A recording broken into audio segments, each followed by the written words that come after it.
أعوذ بالله السميع العليم من الشيطان الرجيم بسم الله الرحمن الرحيم الحمد لله رب العالمين وبه نستعين وصلى الله على سيدنا محمد وصحبه الطاهرين وعلى الله عليهم أجمعين.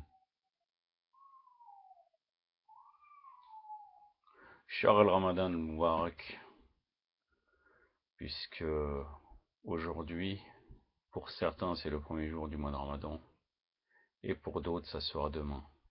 Pour d'autres, entre autres, le bureau de Sayyid Sistani et Sayyid Sadek Shirazi ont annoncé que demain sera le premier jour du mois de Ramadan.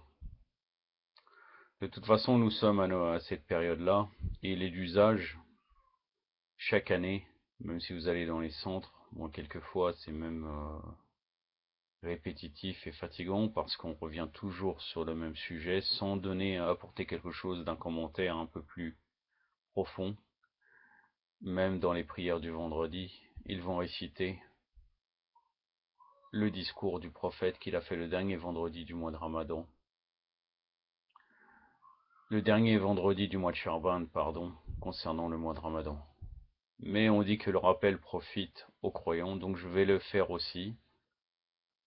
Je suis pas là pour le commenter, je vais peut-être ferai quelques petites parenthèses, mais il est peut-être beaucoup mieux que si quelqu'un récite cela dans les mashahir, qui chaque année renouvelle en apportant quelque chose de nouveau, en analysant ce discours, peut-être en donnant des choses un peu ésotériques ou des choses comme cela.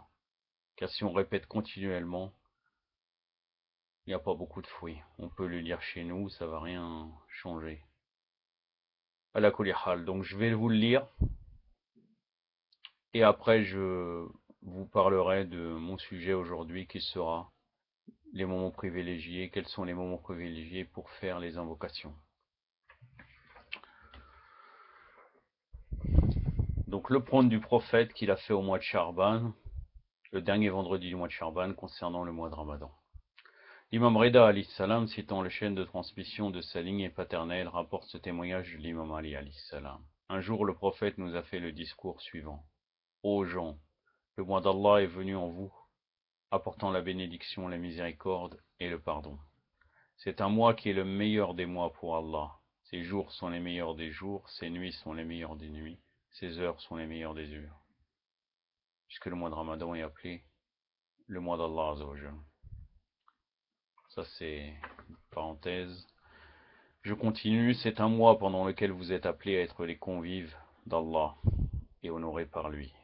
Dans ce mois, vos souffles sont glorification, votre sommeil culte, vos bonnes actions acceptées, votre imploration exaucée. Priez Allah donc avec des intentions sincères et des cœurs purs, de vous faire réussir à jeûner pendant ce mois et à réciter son livre, car le heureux est celui qui se trouve privé du pardon d'Allah pendant ce mois grandiose. Puisqu'on dit que c'est aussi le mois du Coran, c'est Rabi'at al-Quran, le mois de Ramadan, c'est le printemps du Coran. Donc c'est pour cela que notre prophète sallallahu alayhi wa sallam nous dit de réciter le livre d'Allah qui est le Coran. Rappelez-y par votre faim, c'est-à-dire dans ce jeûne du mois de Ramadan, et votre soif, la faim et la soif du jour du jugement. Donnez l'aumône aux pauvres et aux indigents parmi vous. Respectez vos aînés et soyez miséricordieux envers vos cadets. Enquérez-vous de vos proches, retenez vos langues, éloignez vos regards de ce qu'il n'est pas licite de regarder, et vos oreilles de ce qui n'est pas licite d'écouter. Attendissez-vous sur les orphelins des autres, on s'attendrira sur vos orphelins. Repentez-vous de vos péchés auprès d'Allah et levez vos mains pour implorer Allah aux heures de vos prières, car ce sont les meilleures heures pendant lesquelles Allah subhanahu wa ta'ala regarde ses serviteurs avec miséricorde. Il les écoute s'ils lui adressent des supplications, il leur répond s'ils l'appellent, il leur donne s'ils lui demandent, il les exauce s'ils le prient. Ô gens, vos âmes sont hypothéquées par vos actions, libérez-les donc par votre amour de pardon.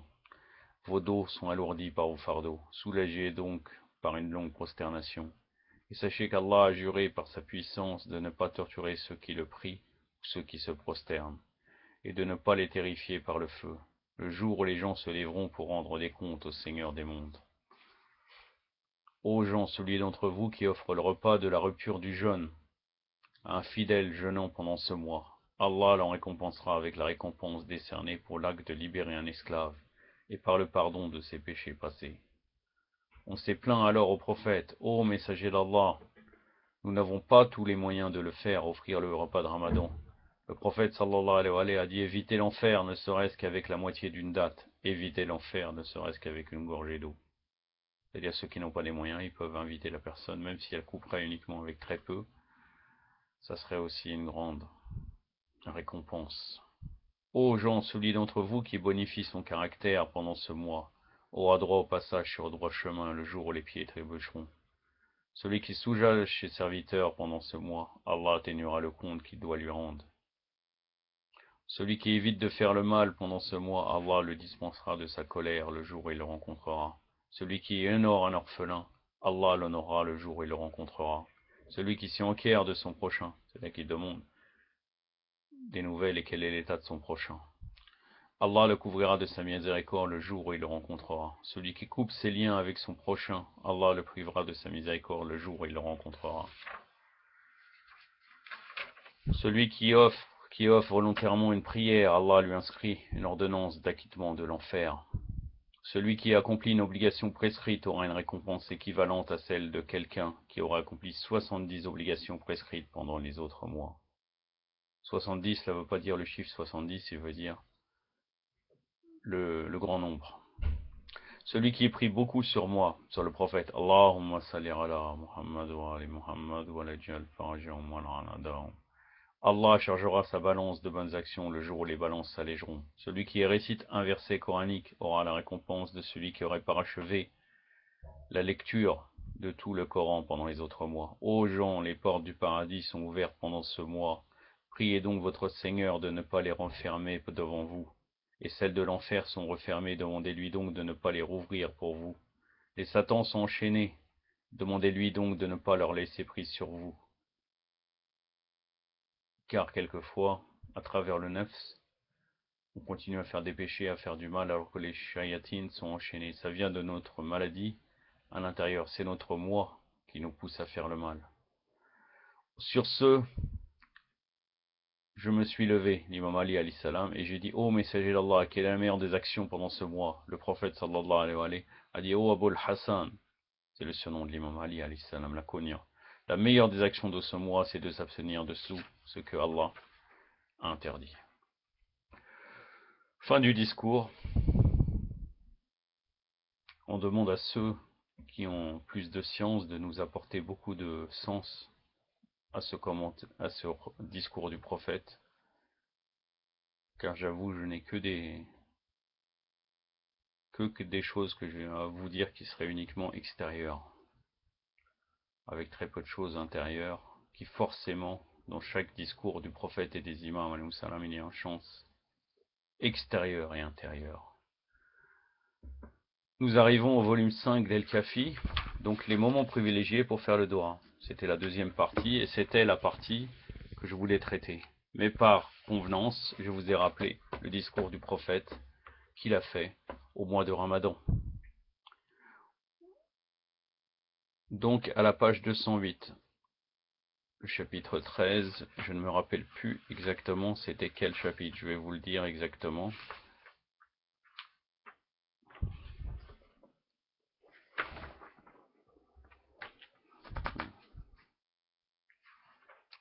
Ah oui, donc c'était le livre Kitab Doha, le livre de la prière. Donc des moments et des états dans lesquels il aspirait pour l'exaucement du souhait. Chapitre 13, page 208. Un groupe de nos compagnons chiites ont rapporté cet hadith d'Ahmed ibn Muhammad ibn al-Khalid, et lui de Yahya ibn Ibrahim ibn Abel Blad, et lui de son père, et lui de Zaïd et Shaham, qui avait dit, Abi Abdullah, c'est-à-dire l'imam Sadiq alayhi salam, avait déclaré, faites vos prières dans ces 4 moments particuliers, lorsque le vent souffle. C'est bien de faire des doigts. Là, les prières, c'est les doigts. Quand le vent souffle, lorsque les ombres s'inclinent vers l'est. C'est-à-dire au moment des toutes premières minutes du midi.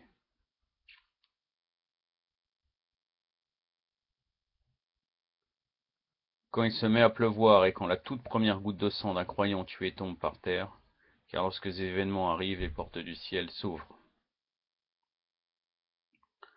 Un autre hadith lui a rapporté cet hadith de son père et d'autres, et eux de Qasim ibn al-Urwa, et lui d'Abil Habbas al-Fadl al-Barba, qui avait dit, Abi Abdullah alayhi salam, l'imam Sadiq alayhi salam, avait déclaré, la prière est exaucée en 4 moments particuliers, durant la prière de Witr, c'est-à-dire dans la prière de la nuit, la dernière raka, au point du jour, c'est-à-dire à l'aube, après-midi, tout de suite après-midi, et après le crépuscule.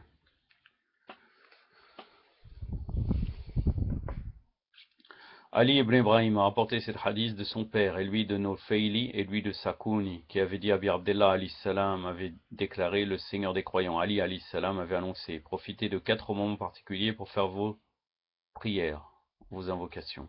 Lorsque vous récitez le Saint-Coran au moment de l'Aden, lorsque la pluie se met à tomber, quand les 2 rangs des musulmans et des hérétiques se font face, c'est-à-dire face à une bataille, on combat les hérétiques, se font face pour que les croyants sacrifient leur vie et atteignent le haut rang du martyr.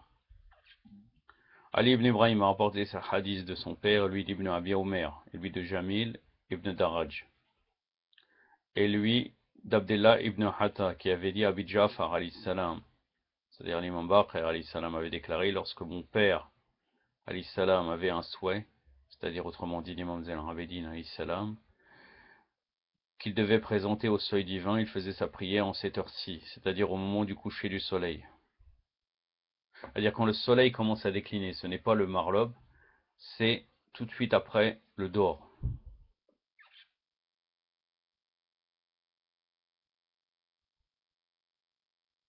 C'est-à-dire là on pourrait dire aussi, ça peut être entre le dor et entre le marlob.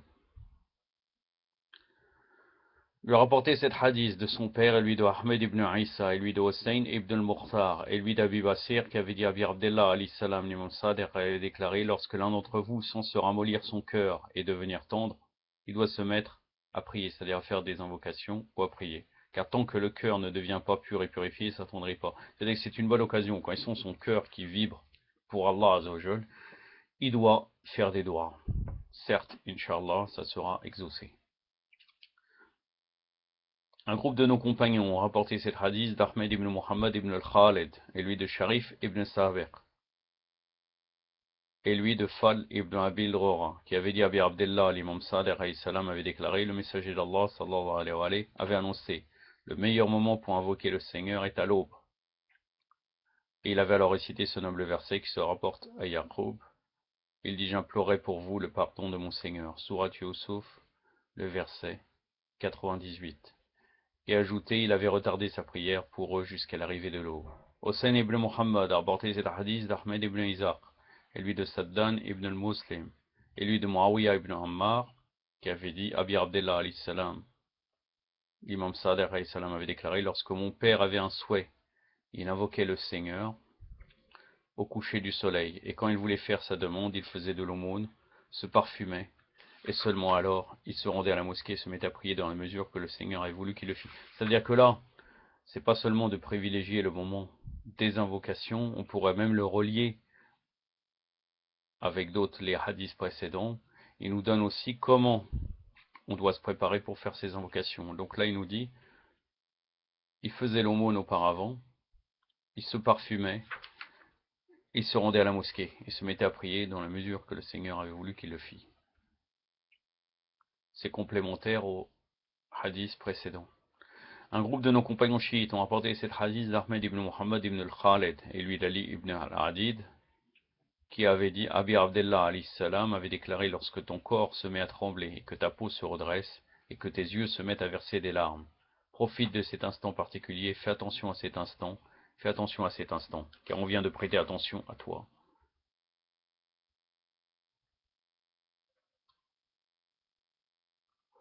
Ça revient un peu la même chose pour quelques hadiths précédents, le hadith numéro 5 où on disait, lorsque l'un d'entre vous sent se ramollir son cœur.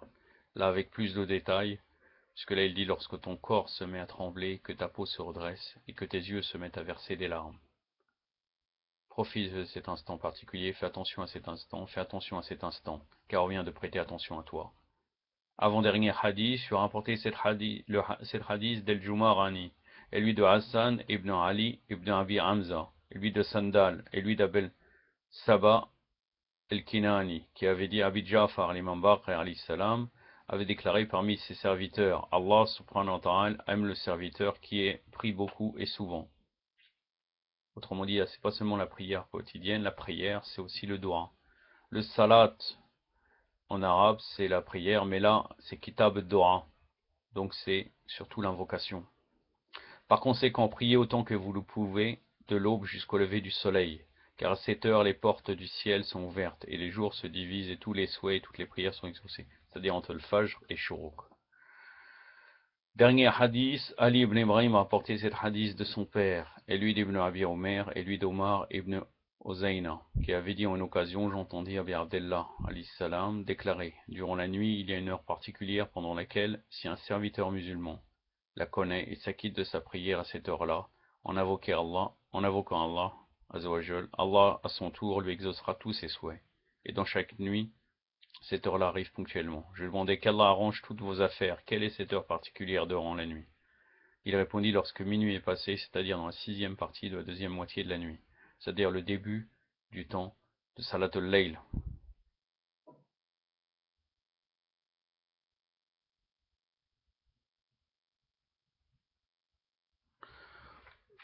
J'ai terminé là. J'aurai d'autres sujets à vous parler prochainement, Inch'Allah. Des sujets spirituels, entre autres comment s'orienter vers la face d'Allah Azzawajal. La face d'Allah, bien sûr, c'est l'imam. Je vais faire une vidéo sur cela. Je vais vous parler un petit peu des vidéos prochaines. La grandeur du Saint-Coran au jour de la résurrection, ça sera encore une autre vidéo, Inch'Allah. Comment lire le Coran avec lenteur et une belle voix, c'est un autre sujet. Et aussi l'excellence de certaines sourates et certains versets du Saint-Coran. Je pense que ça sera cela mes sujets, tous mes sujets qui concerneront le mois de Ramadan.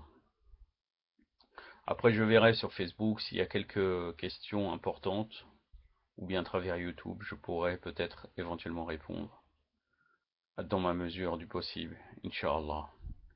Qu'Allah nous facilite dans ce mois, pour qu'on puisse se rapprocher plus d'Allah Azzawajal.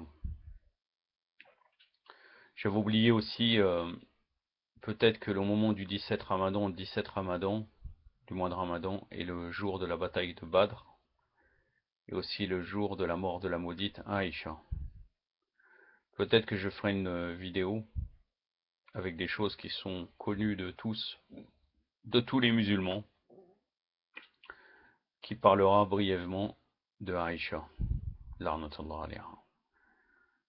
Rien n'est sûr pour l'instant, il faudra que je fasse quelques recherches, je verrai, Inch'Allah.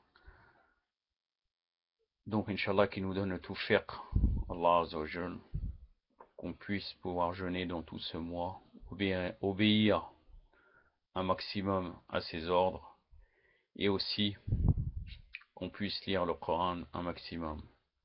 Une des actions qui est bien pendant le Coran, pendant ce mois, c'est de lire le Coran, bien sûr, le Coran.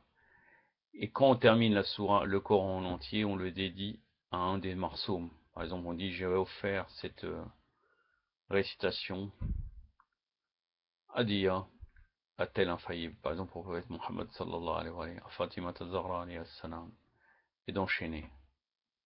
Ceux qui le liront 14 fois, c'est Nour à la Nour, mais en réalité, il n'y aura que ça comme action. Même je pense que même ces gens ne pourraient même pas travailler, c'est-à-dire toute la journée ils liront le Coran, c'est une des actions. Il y a beaucoup d'autres actions pendant ce mois, entre autres une chose qui est simple, faire un rosol, un bain rituel à chaque nuit impair du Coran. Par exemple, demain, pour ceux qui pensent que c'est demain, le premier jour du mois de Ramadan, ce soir nous faisons un rosol pour la nuit du premier Ramadan. Puis après la nuit du 3, la nuit du 5, etc., etc. Après, il y a d'autres actions que peut-être je n'appliquerai pas. D'ailleurs, même lire les 14 fois. Je vais essayer de lire un maximum cette année le Coran, Inch'Allah. Lire les 14 fois le Coran, ce n'est pas dans ma possibilité. Inch'Allah qu'un jour j'arrive à faire cela. Mais je vous ai cité le Rossoul car c'est une chose facile à faire. Après, il y a bien d'autres actions que j'éviterai de développer, car l'imam Ali alayhi salam nous disait qu'à chaque fois qu'il a ordonné une chose ou bien parlé d'une chose, il l'a appliquée. Je ne veux pas me concerner par quelqu'un de parler des sujets d'actions, de donner toute une liste d'actions, alors que peut-être je ferai même pas le tiers. Une action très très bien, bien sûr, dans ce mois, c'est l'étude de la religion et de ses règles. Inch'Allah qu'Allah nous facilite tout cela. بسم الله الرحمن الرحيم اللهم كن لي وللك الحجة ابن الحسن صلواتك عليه وعلى آبائه في هذه الساعة في كل ساعة وليا ورافدا وقائدا وناصرا ودليلا وعينا حتى تسكنه أرضك وتمتعه فيها طويلا برحمتك يا رب العالمين وصلى الله على سيدنا محمد وعلى الطاهرين صلواتك عليهم أجمعين. يا صاحب الزمان يا صاحب الزمان يا صاحب الزمان هدلكني ولا توالكني. C'est-à-dire, aide-nous, ne fais pas que nous soyons, aide-moi, ne fais pas que je sois en perdition, aide-nous aussi, aide tout le Shirat Ali Muhammad, et que nous ne soyons pas en perdition, Inch'Allah. برحمتك يا رب العالمين وصلى الله على سيدنا محمد وعلى الطاهرين والسلام عليكم ورحمة الله.